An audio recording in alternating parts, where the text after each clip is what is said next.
સમાચારમાં આગળ વાત કરીએ તો અમરેલી જિલ્લા કલેક્ટરના અધ્યક્ષ સ્થાને ભારત વિકાસ પ્રતિજ્ઞા લેવામાં આવી હતી। અમરેલી જિલ્લા કલેક્ટર અજય દહિયાના અધ્યક્ષ સ્થાને ભારત વિકાસ પ્રતિજ્ઞા લેવામાં આવી હતી।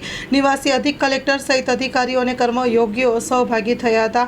અમરેલી 8 ઓક્ટોબર 2024 વડાપ્રધાન નરેન્દ્ર મોદીએ ગુજરાત રાજ્યમાં મુખ્યમંત્રી તરીકે પદભાર સંભાળી 23 વર્ષ અગાઉ રાજ્યની વણથંભી વિકાસ યાત્રા શરૂ કરી હતી। આ અવસરને વધાવવા માટે રાજ્ય સરકાર દ્વારા સમગ્ર રાજ્યમાં ઓક્ટોબર 2024ની 7 થી 15 દરમિયાન વિકાસ સપ્તાહની ઉજવણી કરવામાં આવી રહી છે। આ ઉજવણીના ભાગરૂપે અમરેલી જિલ્લા સેવા સદન ખાતે જિલ્લા કલેક્ટર અજય દહિયા અધ્યક્ષ સ્થાને ભારત વિકાસ પ્રતિજ્ઞા લેવામાં આવી હતી। જિલ્લા સેવા સદન ખાતે ફરજ બજાવતા અધિકારી અને કર્મયોગીએ ભારત વિકાસ પ્રતિજ્ઞા લઈને ઓનલાઈન રજીસ્ટ્રેશન કરાવ્યું હતું। લખપત તાલુકાના દયાપર પાણી પુરવઠા કચેરીએ બીજા દિવસે ધરણા કાર્યક્રમ ચાલુ। ગળોલી ગ્રામજનો દ્વારા પાણીની કાયમી સમસ્યા નિકાલ નહીં આવે ત્યાં સુધી ગ્રામજનો મક્કમ। Story report by Mahesh Thakkar, Lakhpat.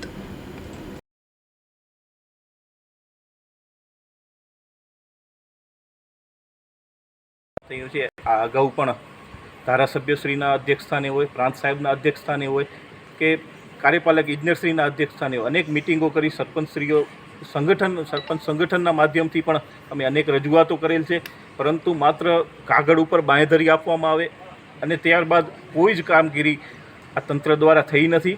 અત્યારે પણ મુખ્યમંત્રી શ્રી માતાના મઢ દર્શનાર્થે આવેલ હતા ત્યારે પણ સ્થાનિક પરિસ્થિતિથી વાકેફ કરાવવા માટે તેમની પાસે સમયની અપેક્ષા રાખેલ હતી, પરંતુ તંત્ર દ્વારા તે સમય ફાળવવામાં આવ્યો ન હતો અને જે સ્થાનિક પરિસ્થિતિ છે તે મુખ્યમંત્રી સુધી પહોંચાડેલ પણ નથી। એટલે ટૂંકમાં અનેક સમયથી લખપત તાલુકાની જે પીવાના પાણી બાબતે જે પ્રશ્ન છે ખૂબ ગંભીર પરિસ્થિતિ કહેવાય કે સરકારના ક્રાઇટેરિયામાં જોગવાઈ હોય કે આરોગ્ય અને પીવાનું પાણી એ બે મુખ્ય પ્રાયોરિટી છે, પરંતુ પીવાના પાણી માટે આજે જ્યારે લખપત વલખા મારી રહ્યો હોય ત્યારે અમારી કમનસીબી છે અને એના ભાગરૂપે ગ્રામ લોકો જ્યારે એક વિનંતી કરી રહ્યા હોય કે અમને બીજી કોઈ વિકાસની યોજના પહોંચાડો કે ન પહોંચાડો, પરંતુ દૈનિક ધોરણે જે અમને પીવાનું પાણી મળે તે ટૂંકમાં પહોંચાડો, ત્યારે એ વસ્તુ પણ અમારાથી શક્ય ન બનતી હોય ત્યારે આજે અમે પ્રતિક ધરણા સ્વરૂપે જ્યાં સુધી આ સમસ્યાનું કાયમી નિરાકરણ ન થાય તે માટે ધરણા ઉપર બેસેલ છીએ અને જ્યાં સુધી કોઈ લખપત તાલુકાની સ્પેશિયલ ઝોનમાં આ પીવાના પાણીનો પ્રશ્ન છે એની કોઈ વ્યવસ્થા નહીં થાય ત્યાં સુધી અમારા ધરણા કન્ટિન્યુ ચાલુ રહેશે, જેમાં અલગ અલગ સ્વરૂપે આજે અમે શાંતિપૂર્ણ રીતે પ્રતિક ધરણા કરેલ છે। જરૂર પડશે તો પાણી પુરવઠા કચેરીને તાળાબંધી કરશું, મામલતદાર કચેરીને પણ તાળાબંધી અને રસ્તા બંધ સુધીની તૈયારી સરપંચ સંગઠન દ્વારા। આ માત્ર ગડુલી, દયાપર અને અલગ અલગ ગામોનો પ્રશ્ન નથી, પરંતુ સમગ્ર લખપત તાલુકાનો પ્રાણ પ્રશ્ન છે અને પીવાના પાણીને જ્યારે વલખા મારી રહ્યા હોય ત્યારે સરકાર દ્વારા તાત્કાલિક ધોરણે આની કોઈ વ્યવસ્થિત તૈયારી દર્શાવી અને યોજના બને તે ખૂબ જરૂરી છે। માત્ર પાઇપલાઇનો વિછાવવાથી આ પાણી પહોંચવાનું નથી, પરંતુ તેની પ્રોપર યોજના જોઈએ, જે બને તે માટે અમારી વિનંતી છે।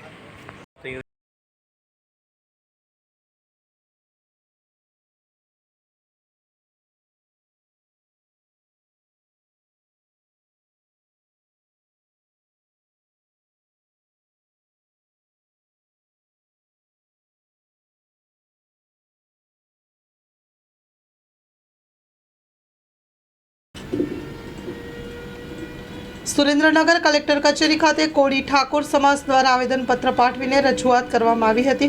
સુરેન્દ્રનગર કલેક્ટર કચેરી ખાતે કોળી ઠાકોર સમાજ દ્વારા આવેદનપત્ર પાઠવવામાં આવ્યું કે રાવડિયા વદર ગામે બળાત્કારની ઘટના બનતા દરેક સમાજમાં આક્રોશ ફેલાયો છે। કલેક્ટર કચેરી ખાતે કોળી ઠાકોર સમાજના લોકો એકઠા થઈ દીકરીની ન્યાય માટે માંગણી કરી હતી। Story report by Jaysinh Sharola, Shayla. બાબતે આવેદનપત્ર દેવા આવ્યા હતા, શું આપની માંગ છે? મારું નામ પ્રહલાદજી ઠાકોર છે। આજે અમે સમસ્ત કોળી ઠાકોર સમાજ સુરેન્દ્રનગર જિલ્લાના આગેવાનો સાથે કલેક્ટરશ્રીને આવેદનપત્ર પાઠવ્યું, જે ગત 27/9/2024ના રોજ ધાંગધ્રા તાલુકાના રાવડીવદર ગામે જે અમારી 5 વર્ષની માસૂમ બાળા પર એક નરાધમે અત્યાચાર ગુજાર્યો, દુષ્કર્મ કર્યો, એને કડકમાં કડક સજા થાય અને આ કેસ ફાસ્ટ ટ્રેક ચાલી અને ઝડપથી ચાર્જશીટ થાય અને આ નરાધમને ફાંસી થાય તેવી અમે આજરોજ સમસ્ત કોળી ઠાકોર સમાજ દ્વારા કલેક્ટર સાહેબશ્રીને રજૂઆત કરી છે। બીજું કોણ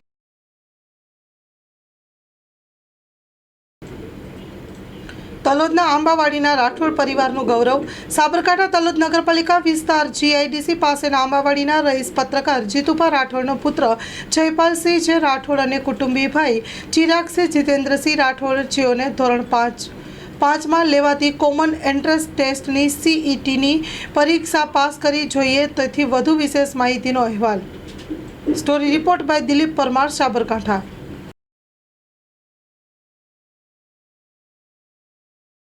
नमस्कार गाइस, मैं जोगलजीत तुषार राठौर और अभी मैं 5वीं कक्षा के अंदर सीईटी परीक्षा पास करने के बाद अभी ध्यान की ग्रोमर फाउंड रेसिडेंसी हॉस्टल में पहुंच चुका हूँ और मैं अभी स्कूल में भी लग जाने वाला हूँ. तो आप मेरी ऐसी विनती है आपसे कि अगर आप 5वीं कक्षा में पढ़ते हैं तो आप सीईटी या नवोदय की अच्छे से तैयारी करें और फिर अपने माँ बाप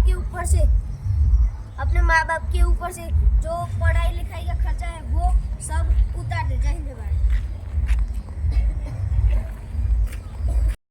नमस्कार गाइस, मैं हूं जयपालसिंह तुषार राठौर और 5वीं कक्षा के अंदर जिन बच्चों ने सीईटी एग्जाम में भाग लिया था और रिजल्ट भी कब का आ चुका है और इसमें जिन बच्चों ने टॉप किया था और मार्क्स अच्छे लाए थे और मेरिट में जो बच्चे गए थे उनको स्कूल या फिर शिष्यवृत्ति चॉइस करनी होती है, जिसके अंदर हमने चॉइस की थी स्कूल. तो हमारी स्कूल आई है हिम्मतनगर ग्रोमर रेसिडेंस कैंपस और उसके अंदर हम जाने वाले हैं. लेकिन अब मैं आपको बता दूं कि अगर आपका बच्चा 3 से 5 की कक्षा में पढ़ता है तो उसको जो नवोदय और सीईटी जैसी परीक्षाएं 2 है 5वीं कक्षा में, उनकी अभी से तैयारी करवाइए. क्योंकि अगर आपका बच्चा उसमें पास हो गया तो आपको शिष्यवृत्ति चाहिए तो आप शिष्यवृत्ति चॉइस कर सकते हैं और अगर आपको स्कूल चाहिए, स्कूल चॉइस करनी है तो आप स्कूल भी चॉइस कर सकते हैं. और आपने अभी तक अपने बच्चे को ये नहीं बताया तो बता दीजिए, क्योंकि आपके बच्चे को भी अच्छा लगेगा नए स्कूल में जाने के बाद. और ये जो स्कूलें होती है उनके अंदर जो सिर्फ सीईटी या फिर नवोदय परीक्षा पास की हो उन्हीं बच्चों के लिए, बाकी का कोई नहीं घुस सकता. तो जय हिंद भारत. नमस्कार.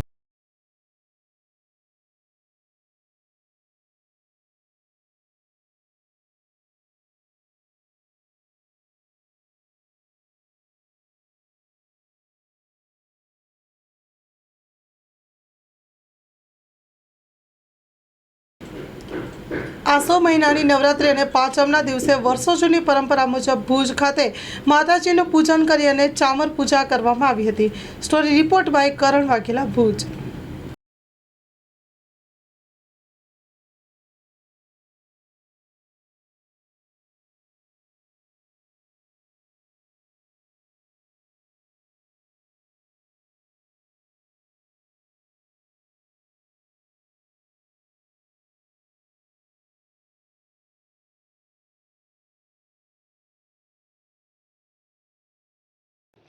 આસો મહિનાની નવરાત્રિ અને પાંચમને દિવસે વર્ષો જૂની પરંપરા મુજબ લીલામેળીમાં માતાજીનું પૂજન કરી અને ચામર પૂજા કરી ચામર ઉપાડવાની પરંપરા છે.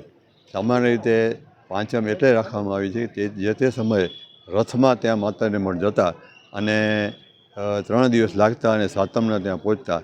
પણ એ જ પરંપરા, એ જ પાંચમ જે અહીંયા અત્યારે આપણે જોયું કે પૂજા કરી અને ચામર ઉપાડવામાં આવી છે. ચામર એટલે કે એક વીંઝણો કહેવાય અને જે માતાજીને ક્ષમા પ્રાર્થના માટે કહો કે એની જે કાંઈ આપણી ભૂલ થઈ હોય એના માટેની એક આ ઉપાસના છે. અને આમ એ પત્રીવિધિ કરી ચામર માતાજીને ધરાવી અર્પણ કરી પત્રીવિધિ કરી અને માતાજી સ્વયં જે પત્રી આપે છે અને એને સ્વીકારે છે અને કચ્છની સુખાકારી માટેની પ્રાર્થના કરવામાં આવે છે.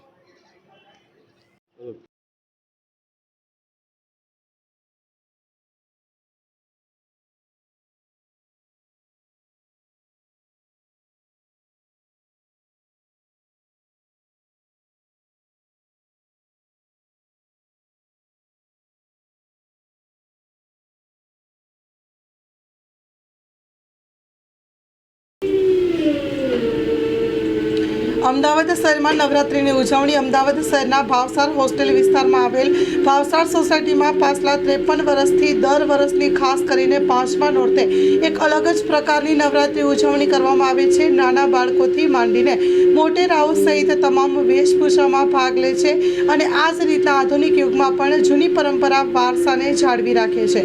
વિવિધ પાત્રો બનીને સમાજમાં એક સકારાત્મક સંદેશ પહોંચાડે છે. આ સોસાયટીમાંથી જ લોકો વિદેશ ગયા હોય તેઓ પણ આ પાંચમના દિવસે ખાસ મુલાકાત લેવા માટે આવે છે. સૌ સાથે મળીને ઉત્સાહભેર આ નવરાત્રિની ઉજવણી પરંપરાગત રીતે ઉજવે છે અને સોસાયટીના રહીશો દ્વારા સમાજમાં એકતા અને પરંપરાનો મેસેજ પહોંચે છે. આજની યુવા પેઢી જે રીતે પાર્ટીપ્લોટ તરફ વળી છે તેવું આ સોસાયટીના યુવાનો અને વડીલો સૌ મળીને આ પરંપરા રીતે નવરાત્રિનું આયોજનબદ્ધ રીતે ઉજવણી કરીને 53 વર્ષની જૂની પરંપરાને જાળવી રાખે છે. Story report by Jignesh Makwana, Ahmedabad. Mandvi ખાતે છેલ્લા 10 વર્ષથી હિન્દુ યુવા સંગઠન ભારત દ્વારા વિધર્મી મુક્ત હિન્દુ નવરાત્રિ યોજાય છે. માંડવી ખાતે છેલ્લા 10 વર્ષથી હિન્દુ યુવા સંગઠન ભારત દ્વારા અર્વાચીન અને પ્રાચીન ગરબીને અનુરૂપ વિધર્મી મુક્ત હિન્દુ નવરાત્રિનો ભવ્ય આયોજન કરવામાં આવે છે. હિન્દુ યુવા સંગઠન ભારતના પ્રમુખ રઘુવીરસિંહ જાડેજાની આગેવાનીમાં નવદુર્ગાની પૂજા આરાધના તેમજ બાલિકા પૂજન સાથે મહાનુભાવોનું સન્માન કરવામાં આવે છે. રઘુવીરસિંહ જાડેજાએ એસપીએમ પરિવાર પુંડળીના મધુબેન પ્રવીણ છેડા અને નયનાબેન છેડા મૂળ ફરાદી ગામના કારા જ્વેલર્સના માલિક અનિલભાઈ પેથાણી દુબઈ, ધારાસભ્ય અનિરુદ્ધભાઈ દવે, નગર અધ્યક્ષ હરેશ વિંજોડા, વિશાલભાઈ ઠક્કર સહિતના સહયોગને બિરદાવ્યો હતો અને મામલતદાર વિનોદભાઈ ગોકલાણીની, માંડવીના પીઆઈ સિમ્પી, મસ્કાના પૂર્વ સરપંચ કીર્તિભાઈ ગોર, બાબાવાડી શિવાજી ગ્રુપના પ્રમુખ મુકેશ જોશી, વકીલ ખેરાજભાઈ ગઢવી, વકીલ વલ્લભ વેલાણી, વકીલ અરવિંદસિંહ જાડેજા, નરેન્દ્રસિંહ જાડેજા, વકીલ દીપક સોની, વીજ વિભાગના અધિકારીઓ, સનતભાઈ જોશી, આર્મીના જવાનો તેમજ બહોળી સંખ્યામાં આગેવાનો ઉપસ્થિત રહ્યા હતા. હિન્દુ યુવા સંગઠન ભારતના અધ્યક્ષ રઘુવીરસિંહ જાડેજા અને તેમની ટીમના યુવાઓ આ નવરાત્રિને સફળ બનાવવા જયમત ઉઠાવી રહ્યા છે. Story report by Paresh Joshi, Mandvi. Hindu યુવા સંગઠને એક સંકલ્પ લીધેલો કે જે નવરાત્રિઓ છે એ વિધર્મીઓથી મુક્ત થાય અને નવરાત્રિઓનું વ્યવસાયીકરણ બંધ થાય. આ મુહિમ આજે 2024માં આપને ધ્યાન હશે એમ માંડવી વ્યવસાયિક નવરાત્રિઓથી સંપૂર્ણ મુક્ત છે. અહીં જે નવરાત્રિ આપણી થાય છે એ વિધર્મી મુક્ત છે. અંજાર વ્યવસાયિક નવરાત્રિઓથી મુક્ત છે, ત્યાં પણ આપણી વિધર્મી મુક્ત નવરાત્રિ ચાલુ છે અને ભુજ અને ગાંધીધામ પણ હવે વ્યવસાયિક નવરાત્રિઓથી મુક્ત થઈ રહ્યા છે. અને નવરાત્રિઓનો માહોલ છે એ હવે એવો થઈ રહ્યો છે કે જ્યાં લોકોને માતાજીમાં શ્રદ્ધા જ નથી એવા લોકો નવરાત્રિમાં શા માટે પ્રવેશે. તો આ સંકલ્પ સાથે 10 વર્ષથી હિન્દુ યુવા સંગઠન મજબૂતીથી આગળ વધી રહ્યું છે. અને આપે આજે જોયું કે ધર્મ, રાજનીતિ અને સમાજના જે પણ અગ્રણીઓ છે, સમાજના જે લોકો સમાજને લીડ કરી રહ્યા છે, જે લોકો રાજનીતિને લીડ કરી રહ્યા છે, જે લોકો ધર્મને લીડ કરી રહ્યા છે, એવા બધા જ લોકો આપણી નવરાત્રિમાં પધારે છે અને નવરાત્રિને માણે છે. રોજ થતું બાલિકા પૂજન માત્ર ઉત્સવ નહીં પણ સનાતન સમાજનું તમે અહીંયા મહાસંગમ કહી શકો કે અહીંયા પ્રવેશતા દરેકે દરેક વ્યક્તિ હિન્દુ તરીકે પ્રવેશ અને દરેક સમાજની જે બાલિકાઓ છે એનું રોજે રોજ હિન્દુ સમાજના અગ્રણીઓના હાથે બાલિકા પૂજન થાય છે. એટલે કે નવરાત્રિનું હવે જે આખું સ્વરૂપ છે, જે અર્વાચીન અને પ્રાચીન સ્વરૂપ છે, એ ક્યાંક માંડવીમાં દેખાઈ રહ્યું છે. અને આ નવરાત્રિ માત્ર ઉત્સવ નહીં પણ હિન્દુ સમાજનું સમાનતા, સમરસતા અને શક્તિનું કેન્દ્ર બિંદુ બની રહી છે. ખાસ બાપુ જે મહિલાઓ ઉપર હાલમાં છેડતીના જે બનાવો બની રહ્યા છે તો મહિલાઓની જાગૃતિ જરૂરી છે. આપણી સંસ્કૃતિ, ભારતીય જે સંસ્કૃતિ મુજબના જે પોશાકો પહેરવામાં અહીંયા આવે છે તો બીજી નવરાત્રિઓમાં ત્યાં કાયદાનો જે ઉલ્લંઘન થાય છે શું? બિલકુલ. આના માટે પહેલાં તો હિન્દુ સમાજે જાગવું પડશે. 2000 અને 5000 અને 500 ને 1000ની ટિકિટો લઈને જ્યારે ધર્મનું વ્યવસાયીકરણ થતું હોય ને એવી નવરાત્રિઓમાં જ્યારે આપણી મા બહેન બેટીઓ જતી હોય તો તમે વિચારી શકો છો કે 500 1000 કે 5000 રૂપિયા આપી અને કોઈ પણ પ્રવેશી શકશે. અને એમાં પ્રવેશતા અસામાજિક તત્વો દ્વારા ક્યાંક ને ક્યાંક નારીની મર્યાદાનું ઉલ્લંઘન થાય છે. એની સાથે ક્યાંક ને ક્યાંક જે રીતે છેડખાનીના બનાવો બને છે, આના માટે હિન્દુ સમાજ જાગે. અને વાત રહી વસ્ત્રોની, તો નારી શક્તિ તો મર્યાદાનું સ્વરૂપ છે. જો મહિલા જ આવા વસ્ત્રોમાં નવરાત્રિઓમાં પ્રવેશ કરશે તો સ્વાભાવિક છે કે આસુરી શક્તિ હર યુગે હોય છે. આસુરી શક્તિ માટે કોઈ ધર્મ પર્ટિક્યુલર હોતો નથી, દરેક ધર્મ આસુરી શક્તિ હોય છે. એટલે નારી પણ જાગે.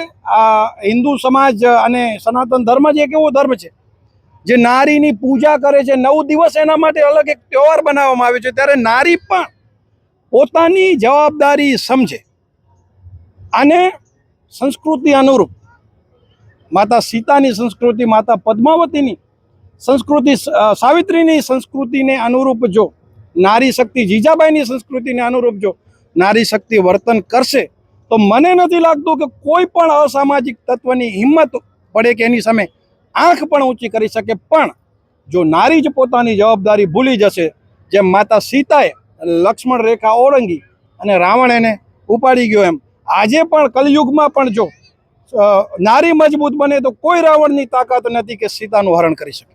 કારા જ્વેલર્સ, એસપીએમ ફાર્મ અને એમનો સહયોગ મળી રહ્યો છે. તેમજ આજે નવરાત્રીમાં બિલકુલ. કોઈ અનિચ્છનીય બનાવ ન બને, પીઆઈ પણ વધારે. બિલકુલ.